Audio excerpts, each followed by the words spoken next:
Are you aware of the vast numbers of homeless people that we see on the street? Yeah, definitely in Liverpool. If you go around the city centre and near banks, I suppose, you see more. Yeah, an increase.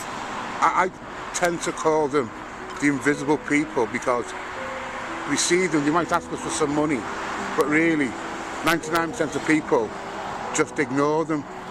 And I'm of the opinion that, yeah, it's because we don't think it could happen to us. There must be something wrong with them. That's why it's happening to them, and it couldn't happen to us. Yeah. How do you think you would cope if you became homeless? I don't think you would be able to, really.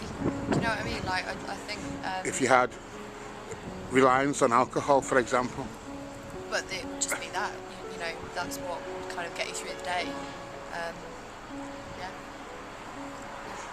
Do you think it's different being homeless as a woman than it is as being a man? Yeah. In what way? Well, I think women have more need for like sanitary products and stuff that men don't really need. And it would be harder to get that stuff too. Yeah. Is that the only thing?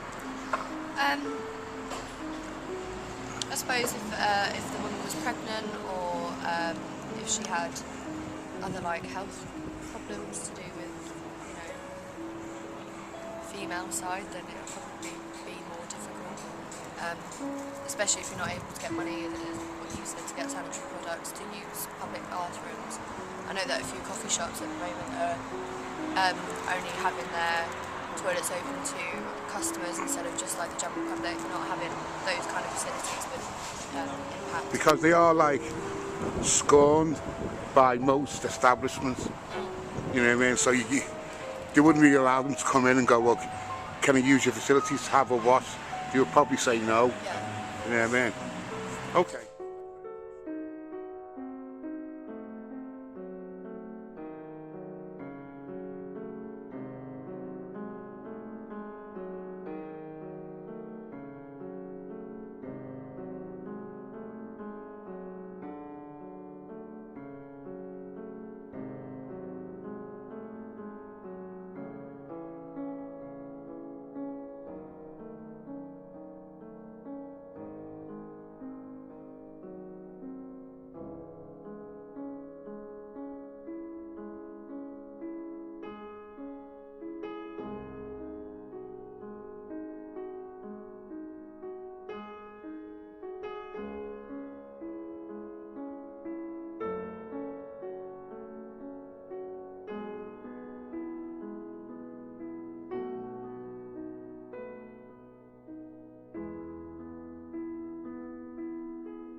Last 5 years, there's been an increase in the number of people on the street appear to be homeless and begging for money.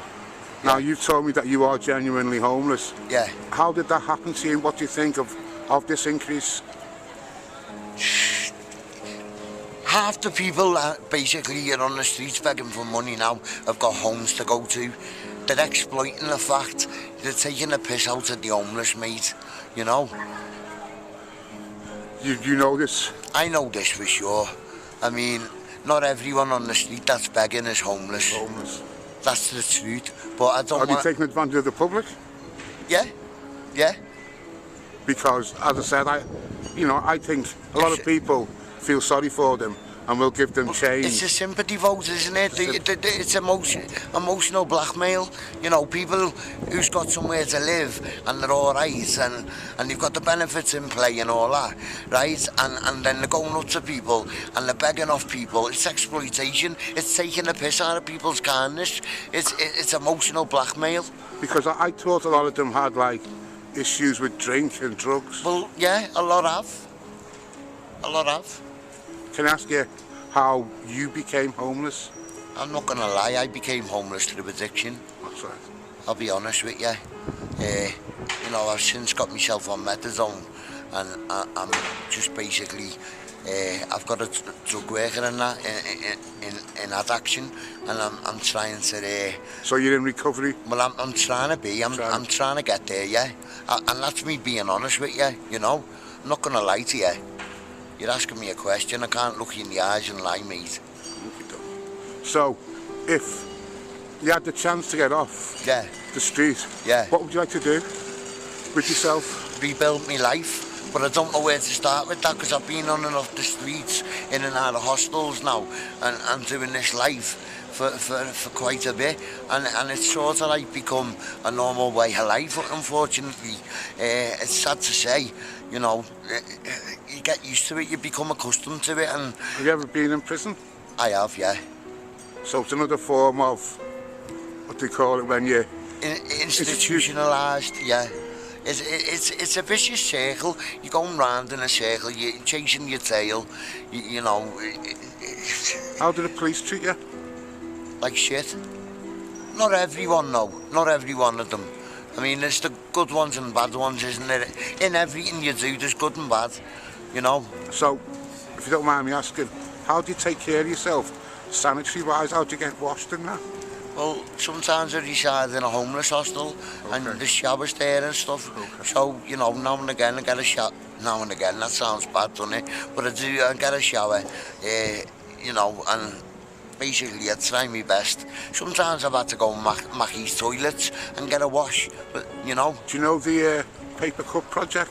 I don't. Where they come and they give the homeless people, like, coffee, a drink of water or coffee and a sandwich. Well, the thing is, there's plenty of them about. Right. You know, that you come round of a night and you've got like a trolley, you know, with coffee on and a sandwich, and it's really lovely what they do, you know. You don't have to do that at the end of the day, but they do.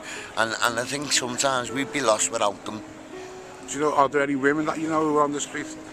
I know a couple of women. I know the majority of the homeless. I know who's real, and then like all these new faces that's about and stuff.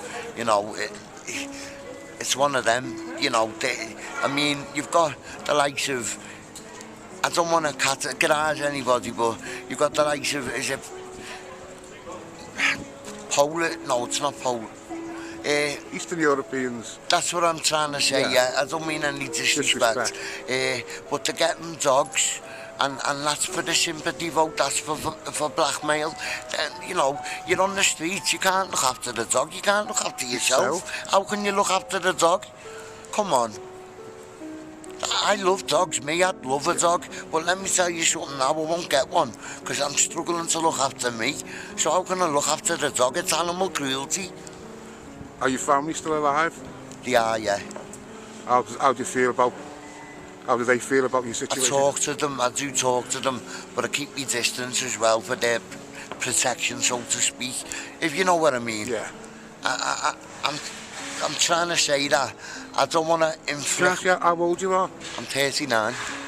I don't want to inflict my troubles on my family. I've done that for years, and I don't want to do it anymore. I want to sort myself out and present myself in a better way. You know what?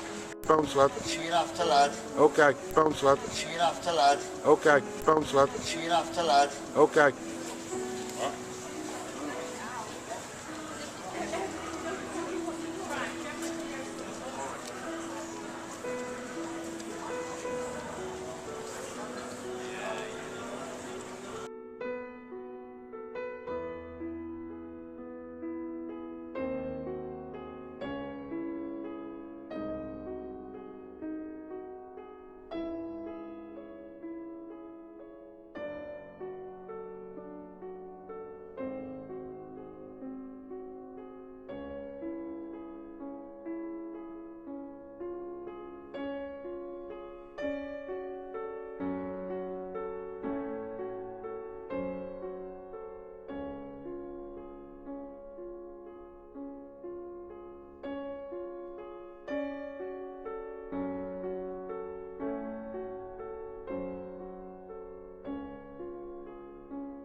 bounce lad. See you after, lad. Okay, bounce lad. See you after, lad. Okay, bounce lad. See you after, lad. Okay.